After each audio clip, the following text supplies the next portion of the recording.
thank you for tuning in. You're watching The Property Guide in ET Now. On this show, we'll aim to give you all of the information you need before buying a home.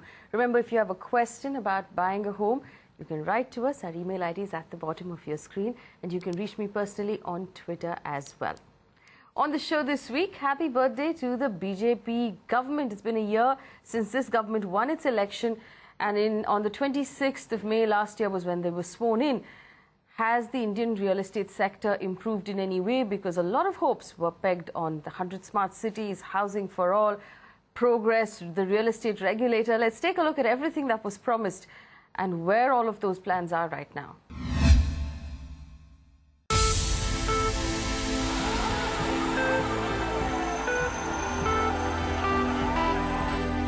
The landslide election, which helped BJP become the first single-party majority regime in 30 years, had the real estate industry cheering thanks to the numerous promises in the party's agenda to aid a recovery in the realty market.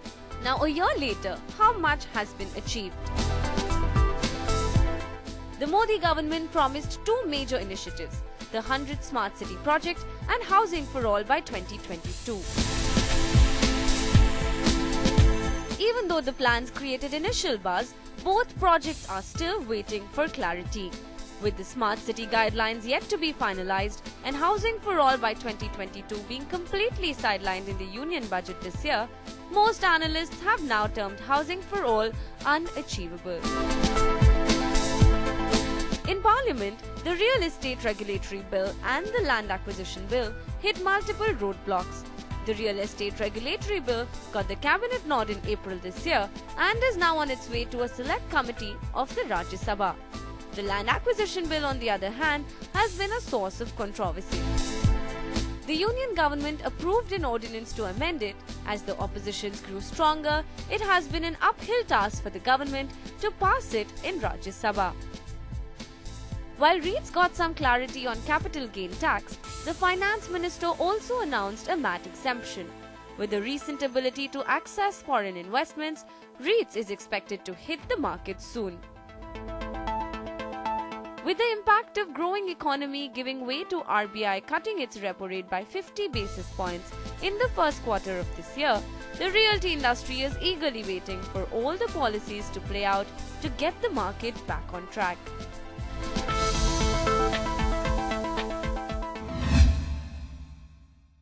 Joining me in the studio, Ramesh Nair, CEO and International Director of JLL India, Jayashree Kurup, Head of Content and Research at magicbricks.com. Let's talk about this. Ramesh, when this government came in, there was a lot of talk about the fact that, everything would change, things would start moving. The real estate industry in particular had pinned a lot of hopes on the central government in particular. We haven't seen much happen, except for a marginal decrease in interest rates. Not much has changed on the ground. Would you say that this is taking a lot longer than we had expected, at least in terms of just sentiment? Let's look back at what is happening in 12 and 13. We went through possibly the worst economic uncertain period in recent past. Currency fluctuation, interest rates, inflation, fiscal deficit, trade deficit, all kind of challenges. Real estate markets 12 and 13 were extremely bad. So I think overall it's too early to judge. There was a lot of expectation. So it might be too early to judge. If you're comparing 12-13 to 14-15, was it any better? Things haven't improved. They have not improved. So no. I think in some sectors things have started improving, like retail real estate is picking up, office real estate is picking up. Residential has actually become a little bad. But that's mainly to do with unsold inventory and a lot of construction happening rather than Modi government's efforts. Jayashree, do you agree that the residential market is actually softer than it was in 13-14? That's not necessarily because of what they call policy paralysis? It's not policy paralysis maybe, but the thing, the consumer seems to want more if he has to put his money there. There are some positive drivers which are, the economy has has performed better than before. The crude rates and dropping inflation has helped the government, and therefore the stock market's doing well has actually told the consumer that there's some positivism somewhere in the system.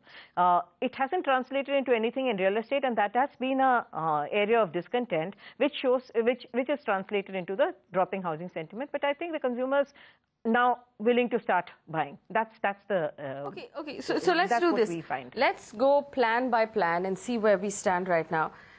100 Smart City project. It was part of the agenda of the government during the election, saying this is something that we are going to execute. Housing for every Indian by 2022. We'll come to that. 100 Smart Cities projects, we have not seen any plans up till now. It's fair to say give it more time, but at least a blueprint of how this is going to happen. Which are these 100 smart cities? What are the plans? How are they going to execute it? We haven't seen anything at all. I think what the government has smartly done on the smart cities is pass the buck on to the state governments. Now, each state government has been given a certain amount of cities they can project as smart cities. For example, Maharashtra has 10, some other cities have 12. So I think each state government has to now identify these smart cities, wherein the central government will give various incentives, which is still on drawing board. Right now, not much of action which has happened, but we believe in the next 2-3 months, you would see a lot more action, because the last 2-3 weeks itself has seen significant amount of action on that front. What about housing for all by 2022? So we've lost 1 year already, has gone by. Again, I remember we had this conversation after the union budget that there was no mention at all about affordable housing. There was no mention at all about this project in particular. Does the government have enough time to even achieve 50% of this target now? See, the thing is, housing for all was, I believe, was an election promise. It's not easy to give housing to everyone in the country. What the government can do is, and what they have done, is relax affordable housing policies. Like in the last first budget, 2014 budget, I think overall affordable housing, foreign direct investment was allowed. For the real estate residential markets to pick up, what we need today is prices has to correct, interest rates have to drop, and buyers' confidence has to come in. I think on all these three fronts, unless we see some action, interest rates have come down from 10.25 last May to around 9.95, so it's a 30 basis points reduction, but that's not good enough. So we believe on all these three fronts, if government starts acting or if developers start acting, if prices become more affordable and consumer sentiment comes back, only then will we see actual robustness coming back into the real estate. Okay, so on the 100 Smart Cities project, you say we'll actually see something in the next couple of months. And housing for all by 2022 was actually just an election promise, and we should wisen up to the fact that that's not actually is going to play out at all. Jayashree, we talked about housing sentiment. Let's talk about interest rates. The fact that we know that as far as customers are concerned, interest rates play a really big role. We've seen a small marginal cut that's now that lenders have passed on to customers. It's not nearly enough. Do you think we'll see more interest rate cuts? And if not, then are we going to look at this market, stay this way for another 6 to 8 months at least? 6 months, yes, I think it will stay this way for 6 months. But the consumer, I think, has understood that the interest rates are not coming down any further. And I see a small positivism in the consumers. They wherever they can negotiate and get better rates, they are going for it. From the government side, has the consumer got anything that will make him positive? I think it's way too early. Nothing has happened yet. The consumer needs to hear and see some action on the ground. If you look at states where there has been some action, and that is, I would take Haryana as a positive example. The minute there was an affordable housing policy, this private sector has stepped in, and that segment is doing well in Haryana. If such positive statements are made, I think it is good for the market. But otherwise, the consumer is not seeing too much on the ground. Let's look at specific cities. Ramesh, in terms of the ease of doing business right now, among our top 4 or 5 cities, which one's actually doing the best? It's too early to say. 2-3 good things he's done. The e-biz portal, which he's talking about, making business easy, approvals easy in the country. Second is Make in India. That will definitely help. Will it really? It will. It just seems, so far it seems like a slogan. Nobody's actually I think it'll take time, but it'll definitely happen. See, the thing is, there's so much of negativity around, okay, he's been spending so much of time traveling abroad. But look at the kind of countries he's gone, whether it's China, whether it's USA, we have Japan, Australia, Germany, Brazil. When he goes to all these countries, and these leaders, the Chinese premier, the American president, all of them have come. So every time a meeting like this happens, obviously there are so much of positivity which goes about in these countries, thinking of investment back in our country. If you look at a simple thing like office space leasing, 44% of all. So since we're talking about office space leasing, and if all of these things work out, and these people eventually invariably become clients to companies like yours, and they come in and say, okay, Ramesh, we're going to set up office.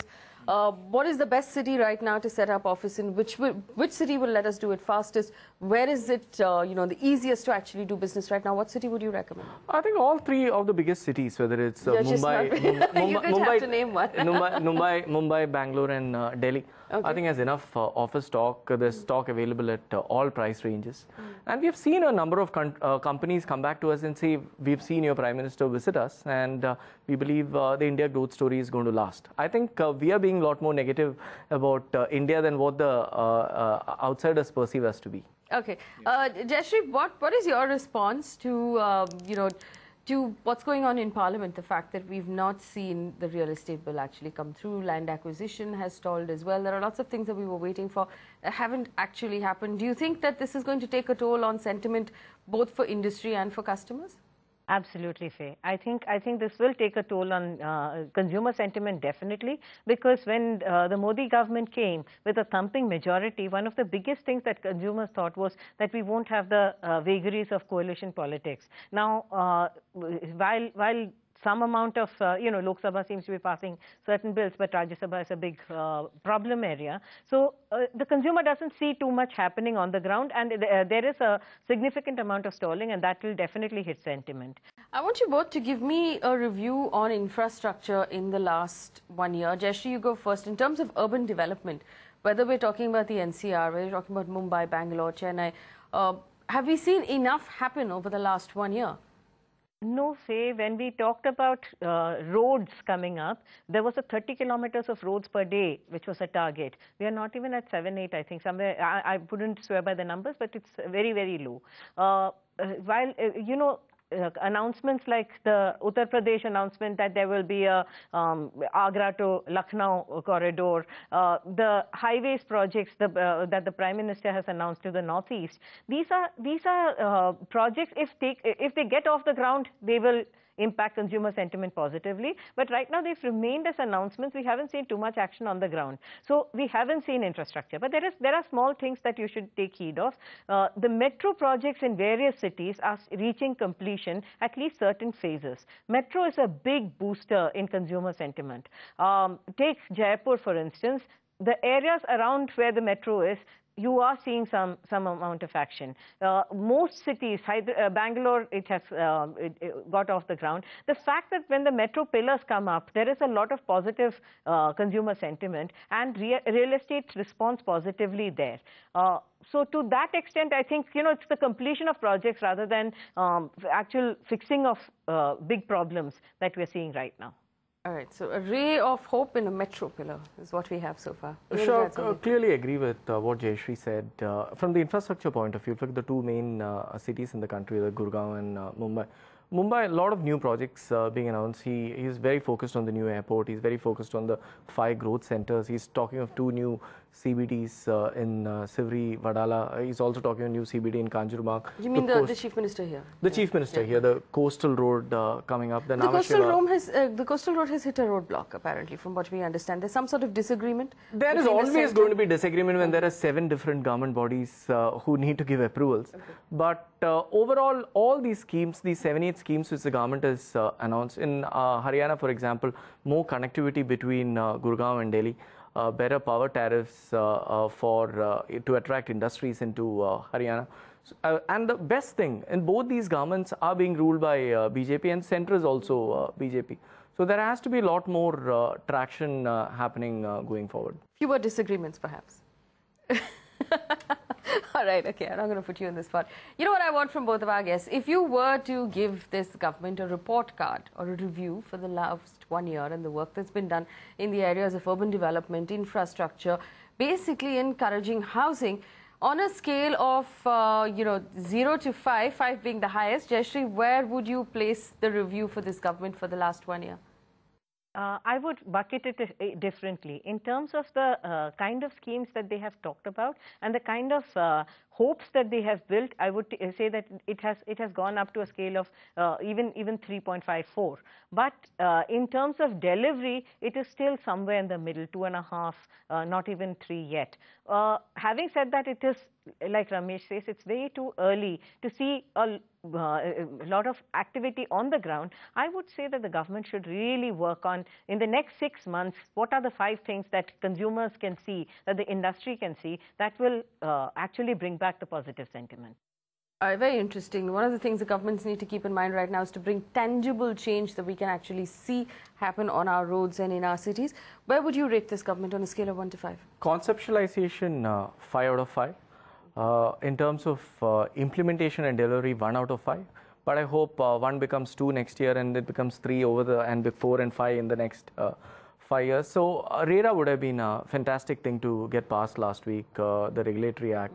Land Acquisition Act amendments, not so pro-poor, but would have definitely helped industry. Again, these 2 things got stuck last week. But the good thing is, at least GST is done, so some positivity. I hope the next session, the government will manage to pass both RERA and the Land Acquisition Act.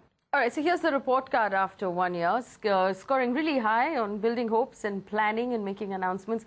Not very high there on execution, but both of our guests agree that we have to give this government more time, and which is fair. The government does have 5 years, one of which is done, so we have 4 years to watch this government very closely. Welcome back. You're watching the Property Guide in ET now. Thank you for staying with us. We have so many questions to work through this week. We're going to try and answer as many of them as possible. Deepak Joshi has written in.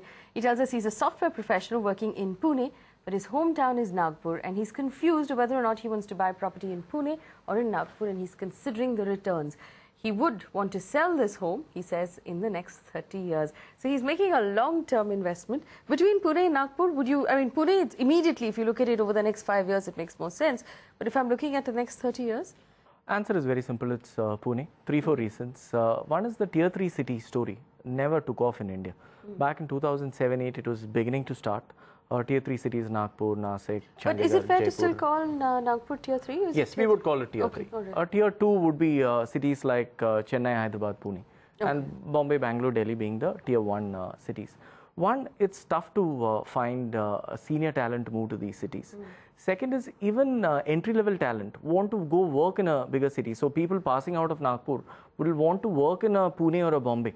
That's a big challenge. Third is there's not much of good quality commercial space available in these cities, because of which large companies are not moving to these. So there are no critical threshold of these large companies in these cities, because of which new companies are not coming. And lastly, it's tough to convince a senior level person to kind of move, because his children's education is well settled somewhere, his wife has a job here.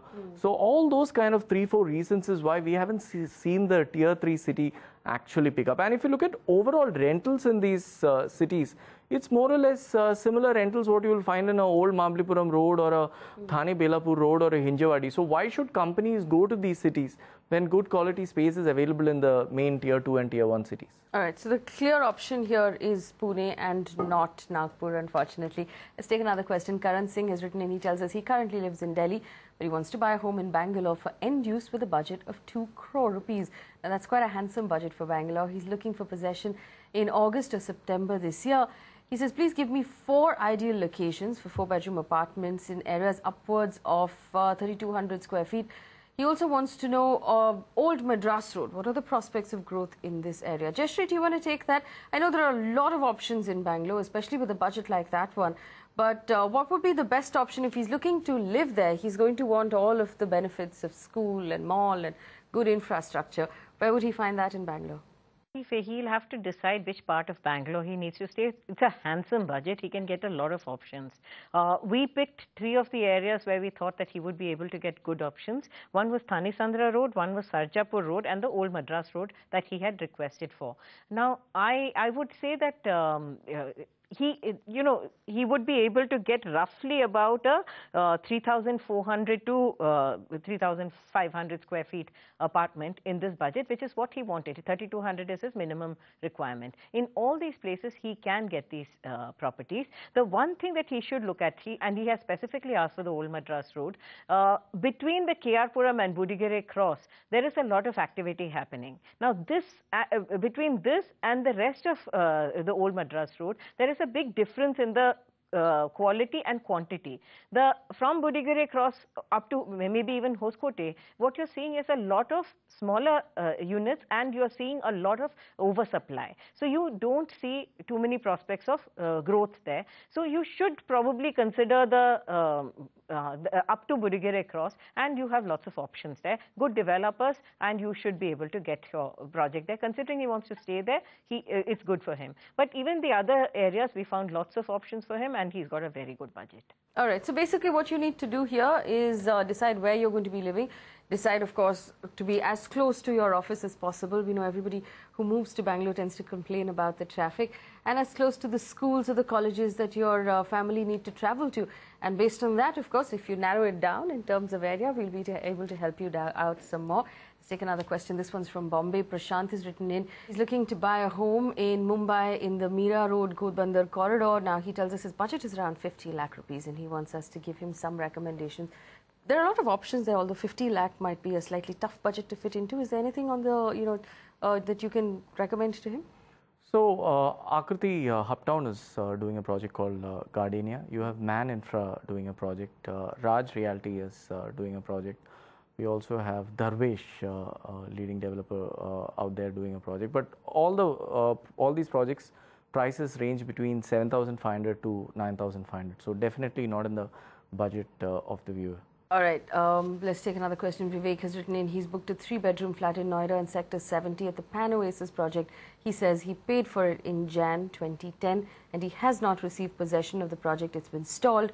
He paid about 60 lakh rupees and the property is on a home loan, which means that he's paying EMIs, but the builder has not handed over the project. He wants to know what his options are right now. And Jayashree, he wouldn't be the only customer in the NCR region who's facing a delay. Statistics tells us that nearly 75% of the apartments that were meant to be handed over this financial year are going to be delayed as well. What legal options does he have if the builder hasn't handed over the property? It is a tough call for the consumer, but I think that in a market where practically every project is delayed, don't go for the legal recourse because you're going to get into trouble. The better thing to do is talk to other consumers like yourselves, create a pressure group, and this seems to be working very well in the NCR. If there are many buyers, they are getting together, forming groups, very active on social media, and forcing developers to actually give them what is rightfully theirs. And that pressure seems to work better in the NCR than going in for legal recourse because you're fighting a giant. Remember, the consumers are very small individually, and the organizations are very big. So if you can create strong pressure groups, that works better. In fact, we've noticed a lot of consumers use social networking to create groups of people who booked apartments in the same building or who are customers of the same builder, and that might help you band together a few people. It makes your job slightly easier. Like Jayashree said, it's not going to be easy at all. Unfortunately, the system is tilted against you. If you need any more help, remember you can get in touch with us. Our email ID is at the bottom of your screen, and you can reach me on Twitter as well. Jayashree and Ramesh, thank you so much for spending time with us this week and answering all of our questions. Thank you so much for watching.